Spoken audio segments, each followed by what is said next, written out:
incredible view. Wow. Welcome to Venice. Venice is my happy place. I don't know how to explain it. I mean, there's just something magical about it.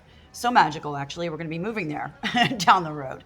Well, you may not be preparing to settle there permanently, but I'm guessing if you're watching this, you're at least interested in visiting. But a warning, Venice is a small island, as complex as she is beautiful. There are a few things you should know before you go to make your trip run smoothly without any surprises. So here are some of my top tips for visiting Venice. Tip number one, think fish. If you look at a map of Venice, you're going to notice that it's shaped like a fish. How cool is that? It's also super helpful when you're trying to navigate her serpentine calle, the narrow streets, actually, really more like alleyways. You'll also see that the fish is divided into 6 different areas. These are the sestieri, the neighborhoods.